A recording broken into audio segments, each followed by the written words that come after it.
तो क्या ऐसा सच में है कि थलाइवादा रजनीकांत थलापति विजय से सीएम बनने के बाद जलने लगे हैं? और क्या कमल हसन ने जो थलापति विजय से सिनेमा इंडस्ट्री को लेकर के कई सारी मांगे की है, क्या थलापति विजय इन सारी मांगों को लेकर के जागरूक है? मतलब क्या वो सिनेमा इंडस्ट्री के इन सारी मांगों को पूरी करेंगे? भाई लोग देखो, अब थलापति विजय जो है वो सिनेमा स्टार से तमिलनाडु के नए नवेले सीएम बन चुके हैं और उसको लेकर के फिर सिनेमा इंडस्ट्री से कई सारी प्रतिक्रिया उनको लेकर के आई है। और सबसे जो रोचक, सबसे जो इम्पोर्टेंट प्रतिक्रिया है गाइस, वो दो सुपरस्टार्स की बताई जा रही है। पहले अगर सुपरस्टार की बात करें तो थलाइवादा रजनीकांत, यानी कि साउथ के सबसे बड़े सुपरस्टार रजनीकांत। अब देखो यार, सीएम बनने के बाद थलापति विजय को बहुत सारे लोगों ने अपनी बेस्ट विशेष दी है, जिनमें से बहुत बड़े बड़े सुपरस्टार भी है। लेकिन गाइस क्या हुआ कि कुछ दिन तक थलापति विजय को लेकर के रजनीकांत की कोई प्रतिक्रिया नहीं आई, जिसको लेकर के फैंस लोग बहुत सारी बातें करने लगे। और उन बातों में सबसे बड़ी चीज ये कही जा रही है कि जब से थलापति विजय सीएम बने हैं तमिलनाडु के, तब से रजनीकांत यानी कि थलाइवादा रजनीकांत जो है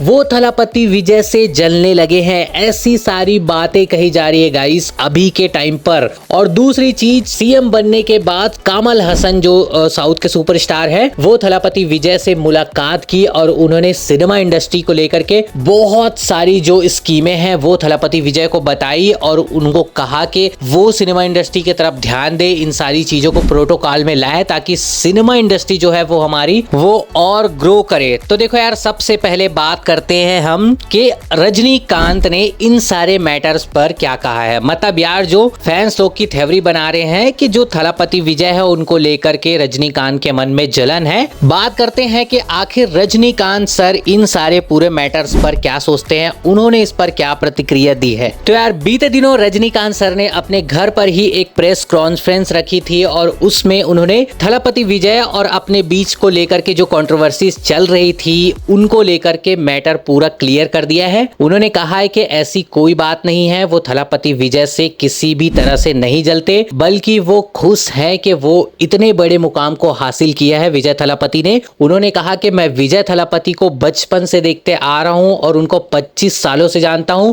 और मेरे और उनके एज गैप में कम से कम 25 साल का अंतर है, तो मेरा उनसे जलने का कोई भी सवाल पैदा नहीं होता। मुझे बहुत अच्छा लग रहा है कि विजय थलापति जो है वो इतनी बड़ी बड़ी पार्टियों को टक्कर देकर के आज तमिलनाडु के सीएम के रूप में उभर कर आए हैं। तो रजनीकांत इन सारी चीजों से बहुत ज्यादा खुश है, उनको किसी भी बात का जलन नहीं है थलापति विजय को लेकर के। तो ये बात पूरी तरीके से क्लियर करती है थलाइवादा रजनीकांत ने, जो फैंस लोग अपनी तरफ से थ्योरी बना रहे थे कि थलापति विजय से जलते हैं रजनीकांत, तो ये सारी बातों को खारिज किया है रजनीकांत सर ने और इसको पूरी तरीके से क्लियर कर दिया है। तो ये हो गई गाइस पहली मैटर जिसको लेकर के फैंस लोगों के बीच में बहुत ज्यादा कंफ्यूजन था। अब बताता हूं आपको दूसरा मेन पॉइंट। देखो यार गाइस, जैसे ही थलापति विजय सीएम बने हैं, कमल हसन ने उनसे मुलाकात करी और फिल्म इंडस्ट्री को लेकर के बहुत सारी मांगे उनके सामने रखी हैं। और इनमें से अगर मुख्य मांगे जो थी वो 6 पॉइंट पे कमल हसन सर ने बात करी है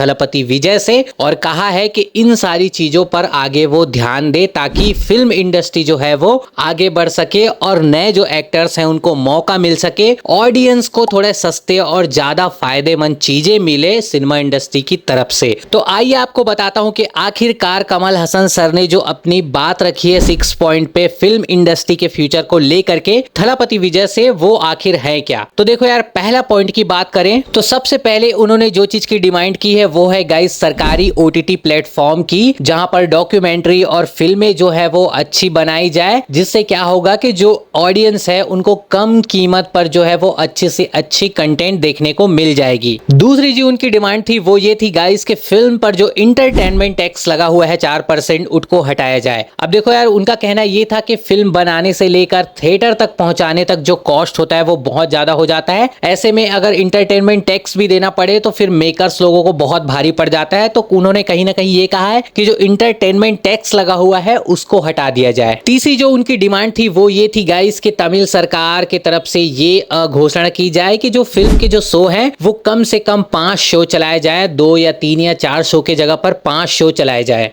चौथी उनकी जो डिमांड थी वो ये थी गाइस कि एंटी पायरेसी टीम बनाई जाए, जिससे जो है गाइस वो इंटरनेट पे जो मूवियां लीक हो जाती हैं वो सारी चीजें बंद हो। इससे क्या होता है कि बहुत ज्यादा नुकसान हो जाता है मेकर्स को। तो एंटी पायरेसी एक अच्छी खासी टीम बनाई जाए इन सारी चीजों को रोकने के लिए। पांचवी जो उनकी डिमांड थी वो ये थी गाइस कि फिल्मों के ओटीटी रिलीज से पहले इन दोनों के बीच में 8 हफ्ते का कम से कम गैप होना चाहिए, ताकि गाइस जो फिल्म प्रोड्यूसर है, फिल्म के जो डिपार्टमेंट्स के वर्कर है, जो फिल्म डिस्ट्रीब्यूटर है, उनको नुकसान ना हो, उनको भी फायदा हो। छठवीं और उनकी जो लास्ट डिमांड थी वो ये थी गाइस कि फिल्म प्रोडक्शन इंसेंटिव स्टार्ट किया जाए। उन्होंने इसको लेकर के कोई योजना लाने की बात कही, ताकि जो तमिलनाडु है वो फिर से फिल्म निर्माण केंद्र जगह बन पाए। तो इस तरीके से कमल हसन सर ने जो है वो तमिलनाडु यानी कि जो नए सीएम है तमिलनाडु के, उनसे मिल करके कहा कि इन सारी चीजों पर वो ध्यान दे, फिल्म इंडस्ट्री पर वो थोड़े से ध्यान दे। और रजनीकांत सर को लेकर के जो उनके पूरे बीच में जो मैटर चल रही थी, कंट्रोवर्सी चल रही थी, उनके बारे में मैंने आपको बता दी। आई होप आप लोग इस सारे मैटर से पूरी तरीके से क्लियर हो गए होंगे। तो गाइस अब मुझे दीजिए इजाजत, वीडियो को करते हैं एंड मैं मिलूंगा आपको ऐसे ही किसी दूसरे इंटरेस्टिंग वीडियो में। तब तक के लिए गाइस बाय।